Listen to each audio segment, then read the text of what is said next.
Hello hello hello hello. कैसे हो आप लोग? मैं हूं आपका अपना गोपाल यादव। मैं आप सभी को सेलर एजुकेशन में स्वागत करता हूं। जैसा कि आप लोगों ने बोर्ड पे लिखा हुआ देख लिया है और अभी हो क्या गया कि वीडियो में पढ़ा रहा था, कुछ इतना लिखा गया और कुछ टेक्निकल मिस्टेक आ गया, इसलिए ये लिखा हुआ जो चीज़ें हैं वो क्या है कि रहने दिए और इसी को अब हम लोग क्या करेंगे, एक्सप्लेन करेंगे। तो जैसा कि हम लोगों ने 5 लेक्चर साउंड का, क्लास 9 का साउंड हमारा चल रहा है फिजिक्स में, और अभी जो 6 यानी कि छठा लेक्चर हमारा चालू हो गया है, reflection of sound wave. Reflection of sound wave, तो बेटा रिफ्लेक्शन ऑफ साउंड वेव कहेंगे किसको? तो जैसे लाइट वेव का रिफ्लेक्शन होता है, जैसे लाइट वेव का रिफ्लेक्शन होता है, वैसा ही क्या होता है, साउंड वेव का भी रिफ्लेक्शन होता है। ठीक, बट इसमें डिफरेंसेस क्या होता है लाइट वेव में और साउंड वेव में, कि लाइट वेव को रिफ्लेक्ट करने के लिए, लाइट वेव को रिफ्लेक्ट करने के लिए स्मूथ सरफेसेस चाहिए। कैसा चाहिए? Smooth surfaces. But sound wave को रिफ्लेक्ट करने के लिए वैसा कोई स्मूथ सरफेस की कोई ज़रूरत नहीं रहता है। ओके, तो लाइट वेव और साउंड वेव के रिफ्लेक्शन में बहुत सारे डिफरेंसेस है। ठीक, मेन डिफरेंसेस है वेवलेंथ का। किस चीज़ का? वेवलेंथ का। अब जैसे रिफ्लेक्शन ऑफ साउंड को अगर हम लोग बात करें तो क्या होता है, bouncing back of sound wave from N obstacle is called reflection of sound wave.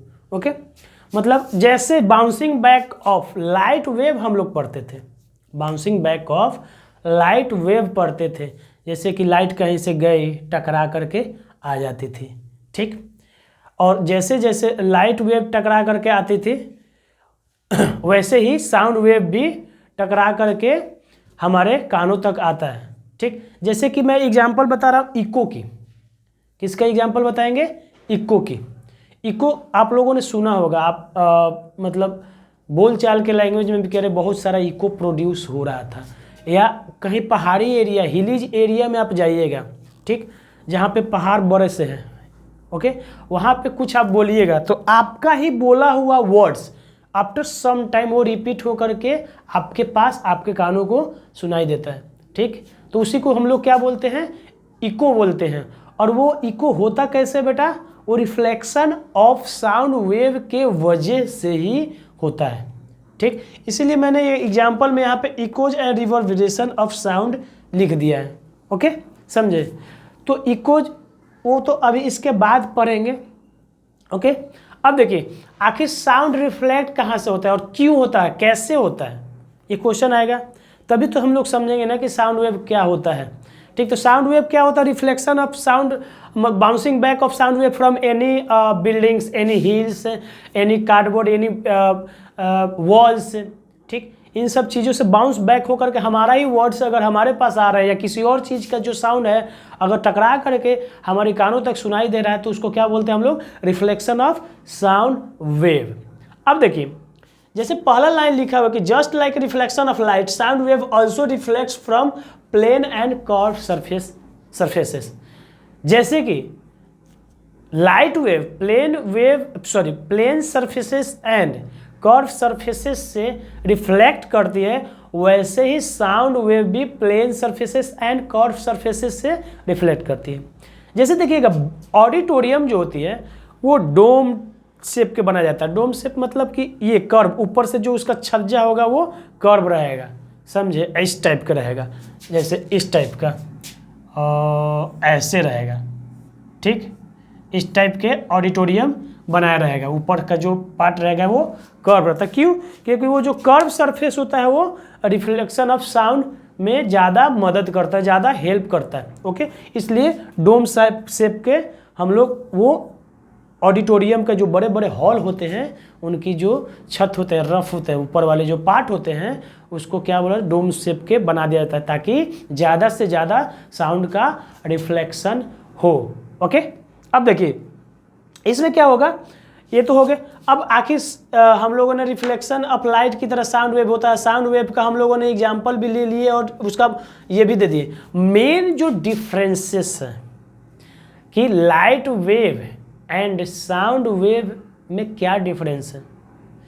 आखिर कैसा पार्टिकल की रिक्वायरमेंट है साउंड को रिफ्लेक्ट करने के लिए, और कैसा पार्टिकल्स की रिक्वायरमेंट है, कैसा रिफ्लेक्टर की रिक्वायरमेंट है लाइट वेव के लिए। तो लाइट वेव का तो पूरा क्राइटेरिया हम लोग पूरा लाइट टेंथ के लेक्चर जो यूट्यूब पे है उसमें हम पढ़ा चुके हैं, लेकिन 9th के जो बच्चे आप लोग जाइएगा 10th में तो मैं फिर से दोबारा उसको पढ़ाऊँगा, ठीक। तो वहाँ पे रिफ्लेक्शन ऑफ लाइट में क्या होता है कि जो वेवलेंथ ऑफ साउंड वेव होता है ना बेटा, वो लाइट वेव के वेवलेंथ से बड़ा होता है। फिर से सुनिएगा, लाइट वेव के वेवलेंथ से बहुत बड़ा होता है साउंड वेव का वेवलेंथ। समझ में आई बात? तो इसीलिए चूंकि लाइट का वेवलेंथ जो होता है छोटा होता है, इसीलिए उसको एक स्मूथ सरफेस चाहिए रिफ्लेक्ट करने के लिए, जिसकी कॉन्स्टिट्यूएंट पार्टिकल का जो साइज हो लाइट के वेवलेंथ से भी छोटा हो, ठीक। तो वो कॉन्स्टिट्यूएंट पार्टिकल का जो साइज होता है वो लाइट वेव के वेवलेंथ से छोटा किसका होता है? जो स्मूथ होता है, जैसे प्लेन मिरर, कर्व मिरर, ठीक, ये सब होता है। जो लेंस हो गया, ये सब क्या हुआ, आपका जो स्मूथ सरफेसेस जितना भी होता है उसका जो कॉन्स्टिट्यूएंट पार्टिकल का जो साइज होता है वो हमारे वेवलेंथ ऑफ लाइट से क्या होता है बेटा? छोटा होता है। लेकिन अब जब बात करें हम लोग वेवलेंथ ऑफ साउंड की, तो जैसा कि यहाँ पे मैंने लिखा है wavelength of sound wave is greater than sorry wavelength of light wave, okay. यानी कि साउंड वेव जो होता है लाइट वेव से बहुत बड़ा होता है। देखिए अब चूंकि साउंड वेव का वेवलेंथ जो होता है लाइट वेव से बड़ा होता है, तो साउंड वेव कहीं से भी रिफ्लेक्ट कर जाएगा, कहीं से भी। उसके लिए जो कॉन्स्टिट्यूएंट पार्टिकल जो होते हैं, कॉन्स्टिट्यूएंट पार्टिकल का जो साइज होता है जो रिफ्लेक्टर्स का, वो क्या होना चाहिए? साउंड वेव के जो साउंड वेव जो है उससे बड़ा या इक्वल होना चाहिए। साउंड वेव का वेवलेंथ जो होगा वो या तो इक्वल होगा या तो बड़ा होगा, किससे? Constituent particle of reflectors. समझ में आई बात? तो यहाँ पे लिख देंगे कि for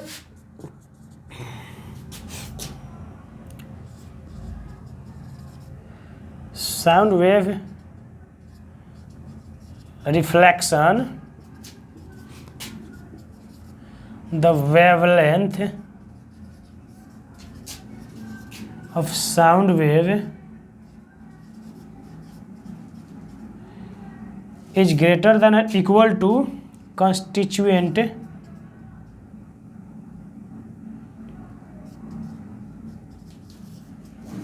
and particle of reflectors, ठीक। मतलब इसका जो वेवलेंथ होगा वो क्या होगा?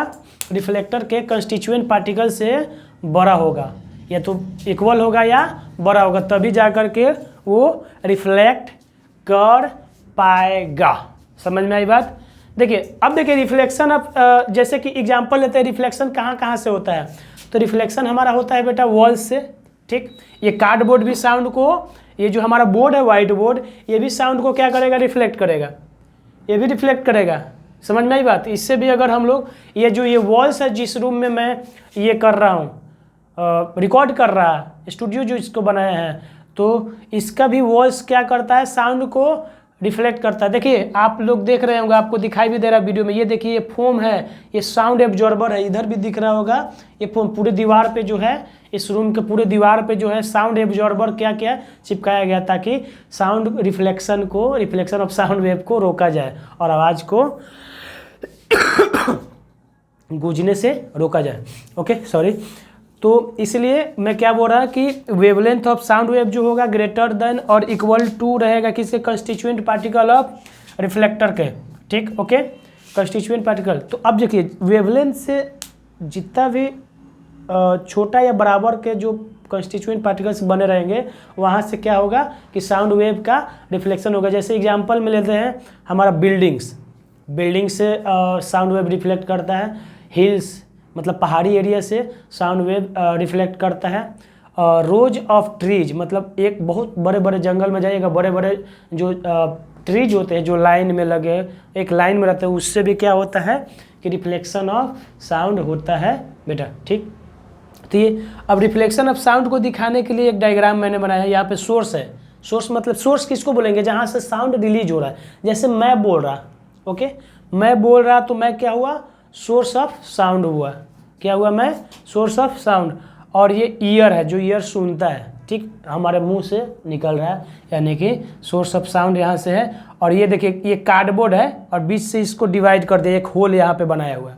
ये क्या है बेटा, एक होल है सिर्फ, ओके, बीच से उसके बाद से ये क्या कर दिया गया है, दीवार की तरह घेर दिया गया है। और ये भी क्या है, कार्डबोर्ड से बना हुआ है।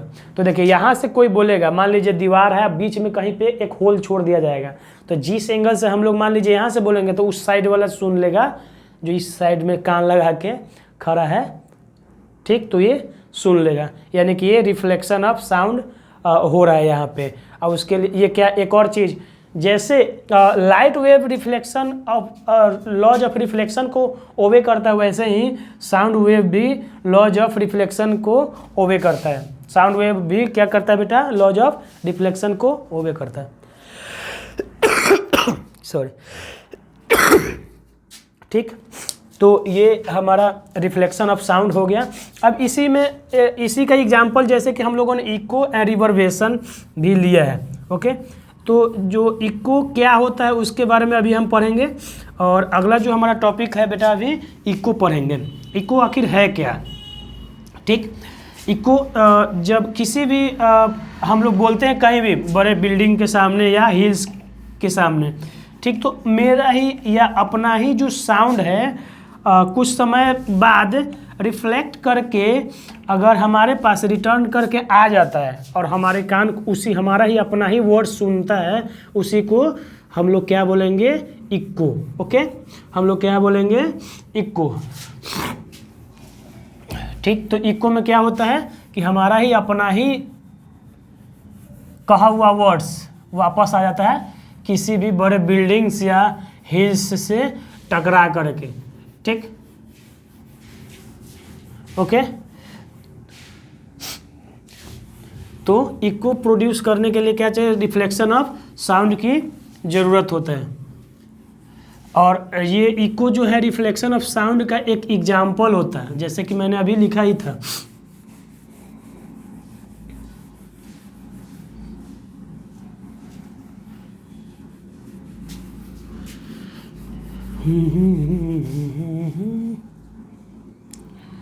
राहों में उनसे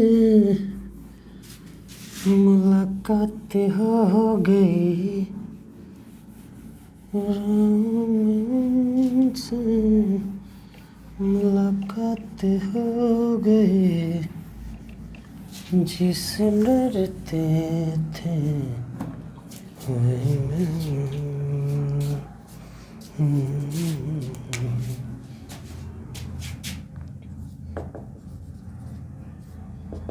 इको, ठीक, मैंने अभी बोला कि हमारा जो अगला टॉपिक होगा वो क्या होगा बेटा, इको। तो इको क्या होता है कि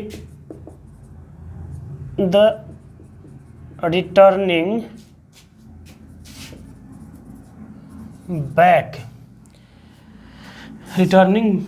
back of sound towards the source after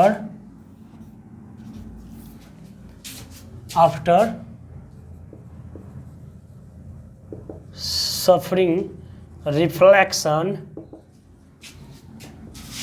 is called an echo, ठीक। यानी कि हम बोल रहे हैं, ठीक, और हमारा ही जैसे कि सोर्स मैं हुआ, मेरे मुंह से आवाज़ निकल रही है, तो मैंने कुछ शब्द जा कर के कहीं बहुत बड़े बिल्डिंग्स के सामने क्या हुआ कि मैं बहुत ज़ोर के चिल्लाया कुछ शब्द, ठीक। तो आफ्टर सम टाइम वो जो मेरा मुंह से निकला हुआ वर्ड खुद मेरे आफ्टर सम टाइम मेरे ही कान को सुनाई दे रहा है, ठीक। तो उसी को हम लोग क्या बोलेंगे, इको, क्यों होता है वैसे? वो रिफ्लेक्शन के वैसे, देखो यहाँ पे लिखा सफरिंग रिफ्लेक्शन, ओके, मतलब रिफ्लेक्ट करके आ गया। जैसे बहुत सारे ये बच्चे जाते हैं टूर पे हिली एरियाज में, ठीक, तो वहाँ पे हेलो हेलो हेलो, मतलब एक बार हेलो वो चिल्लाएंगे तो उधर से हेलो हेलो 2-3 बार आता है, या एक ही बार उसकी हेलो आएगा, वापस पक्का आएगा, ठीक। तो उसमें बड़े बच्चे जो हैं बहुत इंजॉय करते हैं कि अरे मैं तो बोल रहा है और मेरा ही साउंड क्या हो रहा है, आफ्टर सम टाइम रिफ्लेक्ट करके मेरे पास ही आ रहा है, मज़ा आ रहा है, ठीक। लेकिन उस बच्चे को ये नहीं पता होता है कि वो इको को सुन रहा है, क्योंकि उसको इको का कोई नॉलेज नहीं होता है, ओके, समझ में आई बात। तो जैसे इको होता है कि एक बार जैसे मैंने बोला हेलो, तो सामने किसी दीवार से, किसी बड़े बिल्डिंग से, किसी हिल्स से वो साउंड जो है खुद मेरे पास अगर आ जाता है और मैं उसी साउंड को सुन लेता हूँ, उसको इको बोल दिया। लेकिन अगर मान लीजिए वो एक बार आया तो वो सिंगल इको हो गया। अगर वही चीज़ रिपीटेडली हो कि मैंने एक वर्ड बोला हेलो और उधर से hello hello hello hello hello hello, जैसे मैं हमारा कोड वर्ड है, मैं स्टार्ट करता हूँ हेलो हेलो हेलो, ठीक, तो ऐसा अगर हो रहा है, ठीक, तो वो हो जाता है मल्टीपल इको। क्या हो जाएगा? मल्टीपल है। तो आखिर मल्टीपल इको किसके वजह से होता है? मान लीजिए सामने एक इस साइड में दीवार है, एक इस साइड है, एक इस साइड है, ओके, ठीक, 3 या 4 है, ठीक। तो जितनी बार हमारी साउंड टकराएगा अलग अलग ऑब्स्टेकल्स के साथ, उतनी बार हमारी साउंड हमारे कानों तक आएगी और उसी को हम लोग क्या बोलेंगे? Multiple echo. तो चलिए लिख लेते हैं मल्टीपल इको को।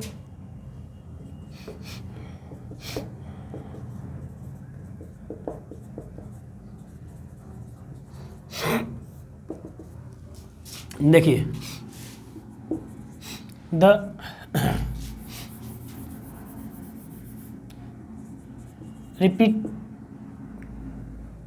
repetition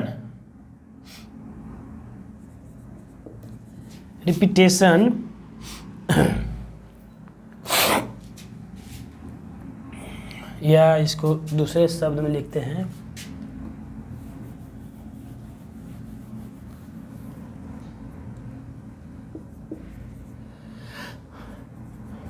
the repeated reflection of sound by different obstacles is called multiple echoes, ठीक।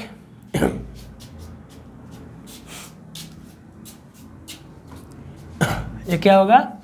डिफरेंट या मल्टीपल ऑब्स्टेकल, ओके, मतलब बहुत सारे ऑब्स्टेकल से टकरा के आ रहा है, ठीक। जैसे कि बहुत जगह हम लोग जाते हैं घूमने तो एक ऐसे जगह पहुंच जाते हैं कि चारों तरफ क्या है? पहाड़ी है चारों तरफ, यानी कि 3, 4, 5 पहाड़ी हिल्स है, ठीक। तो जब हम चिल्लाते हैं वहाँ पे हेलो, तो उधर से आएगा hello hello hello hello hello, ठीक ना। यानी कि क्या होगा कि जब हम साउंड हमारे मुंह से निकला तो वो सामने वाले हिल्स से भी टकराया, लेफ्ट वाले से भी, राइट वाले से भी, पीछे से भी। तो जो वो जितने ऑब्स्टेकल्स से टकराएगा उतनी बार रिफ्लेक्ट होगा वो साउंड, ओके, और जितनी बार रिफ्लेक्ट होगा उतनी बार हमारे पास इको सुनाई देगा और उसी को हम लोग क्या बोलेंगे? मल्टीपल इकोज, ओके, उसी को हम लोग क्या बोलेंगे? Multiple echoes. अब देखिए मल्टीपल इकोज की जो एग्जाम्पल की बात करें तो ये जो थंडर होता है, thunder, okay, rolling of thunder example होता है इसका, मल्टीपल इकोज का। जो लाइटनिंग के बाद हम लोग सुनते हैं, समझे, उस लाइटनिंग के बाद जो आवाज़ हम लोग सुनते हैं वो लगातार होते रहता है, ठीक। तो क्या है? मल्टीपल इकोज का ही एग्जाम्पल होता है, ओके। अब देखिए इसमें अब जो हमारे पास एक मेन एक नोट करके लिखना है क्या कि द सेंसेशन ऑफ साउंड, ठीक। अब मान लीजिए ये इको आ रहा है, तो इसको आने में कितना टाइम लगेगा, ठीक। तो यहाँ पे एक नोट लिखना है, the sensation of sound wave persist after 1/10 second. क्या होता है? आफ्टर 1/10 सेकेंड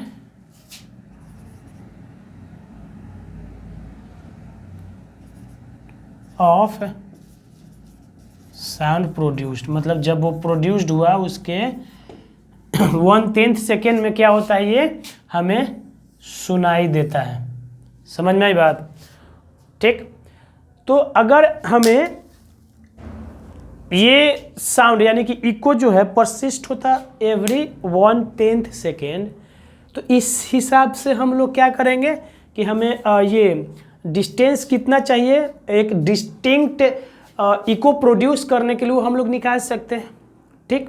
तो हमें पता है कि स्पीड ऑफ लाइट, जिसको v से डिनोट करते हैं, at 25 degree Celsius, speed of light क्या होता है?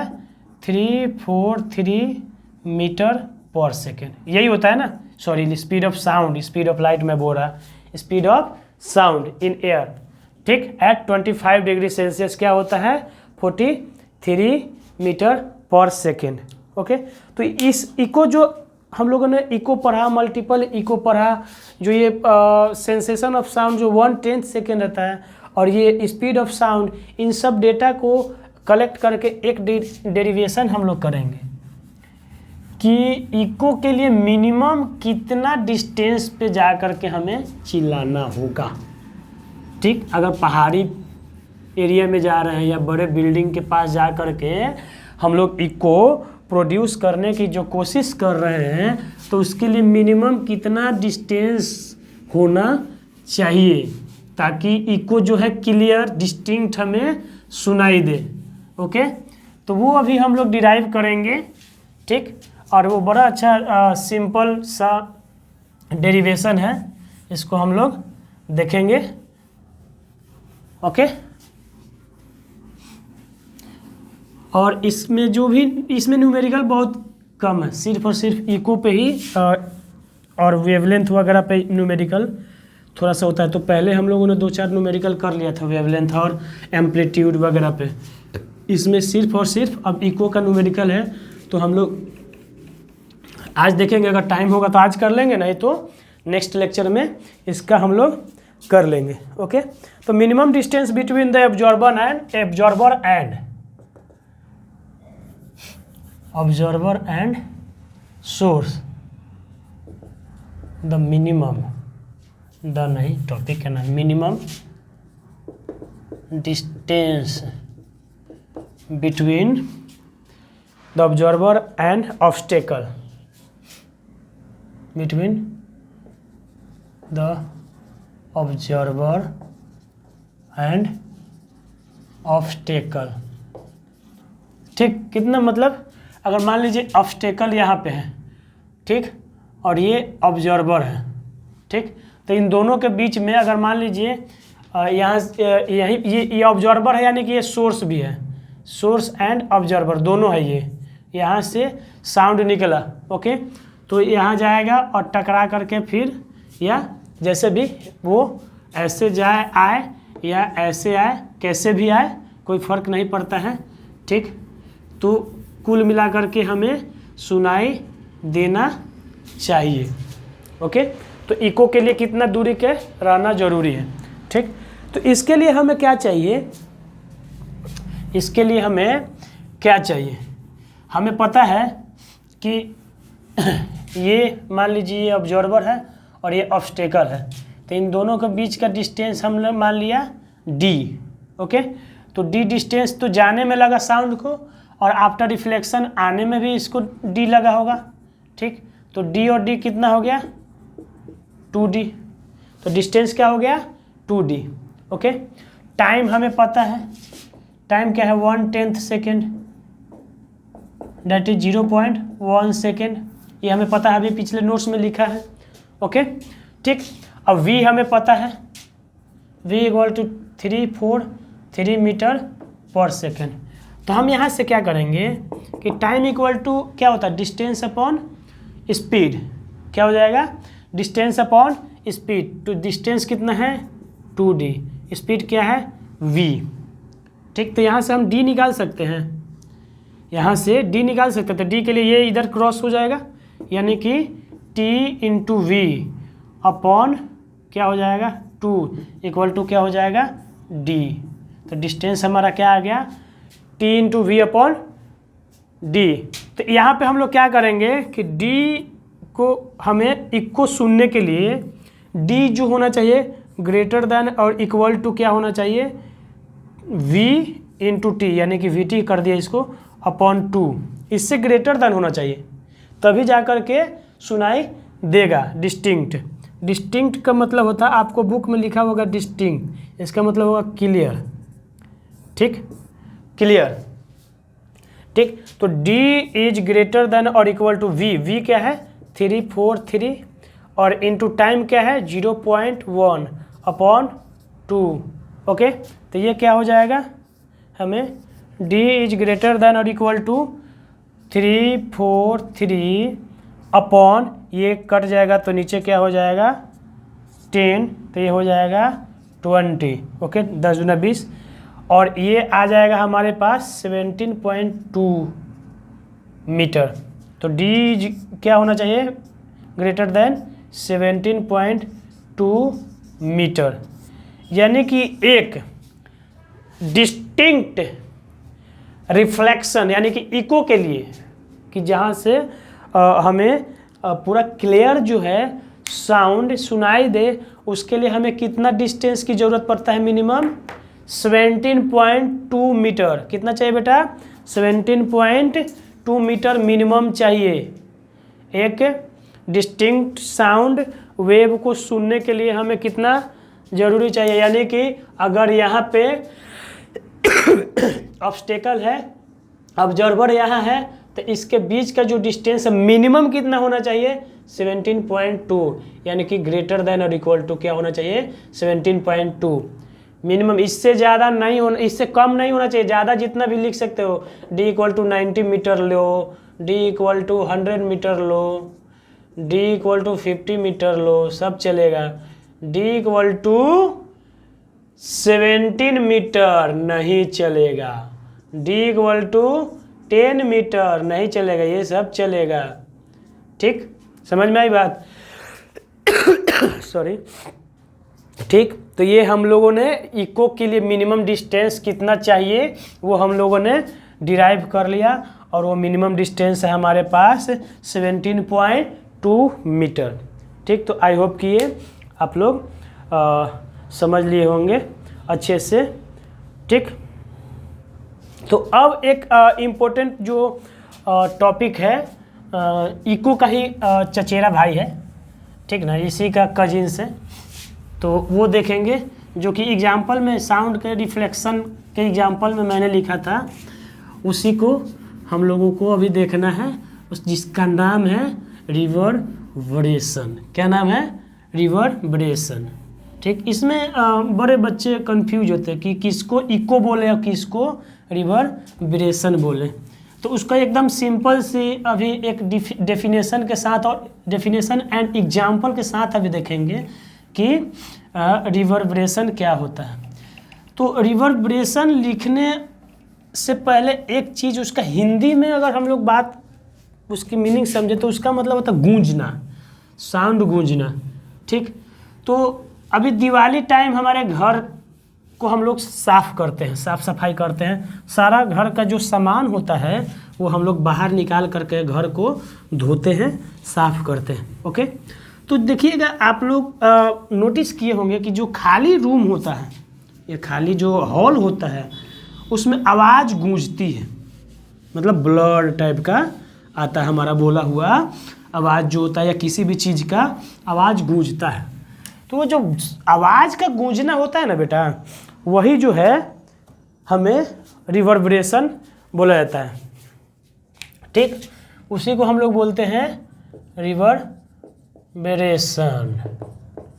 इसको हम लोग हिंदी में लिखें अगर तो गूंजना, ठीक, गूंजना भी बोलते हैं, आवाज़ गूंजना, ठीक। तो रिवर्बरेशन क्या होता है? The repeated reflection of sound, repeated reflection of sound wave which results in persistence of sound is called reverberation,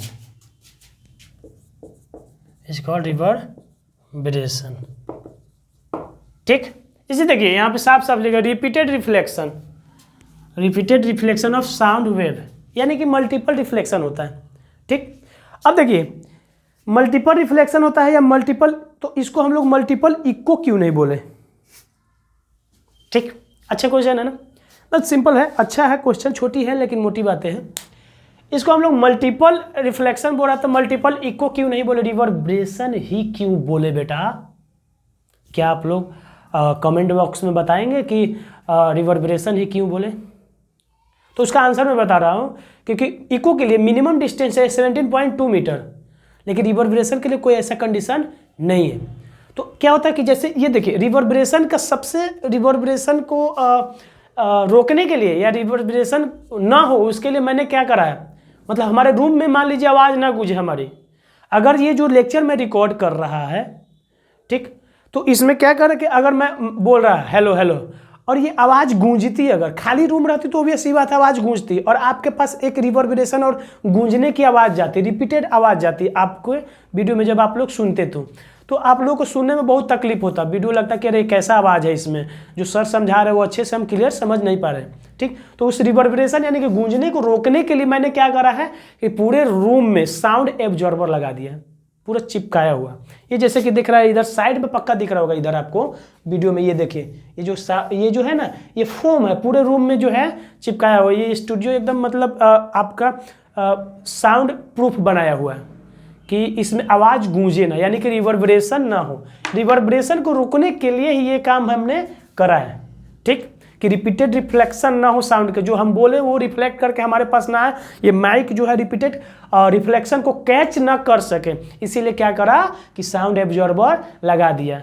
समझ में आई बात? तो रिवर्बरेशन क्या होता है? आवाज़ गूंजना, खाली रूम या खाली ऑडिटोरियम जो होती है या खाली बिल्डिंग्स होती है, जाइएगा तो उसमें चिल्लाइएगा तो आवाज़ एकदम पूरा एक चारों तरफ से रिफ्लेक्ट करके अपने ही कानों तक आएगा, और ब्लड साउंड होता है, ब्लड मतलब धुंधला, क्लियर नहीं क्या बोल रहा है वो समझ में नहीं आएगा आपको, उसी को हम लोग क्या बोलते हैं? रिवर्बरेशन।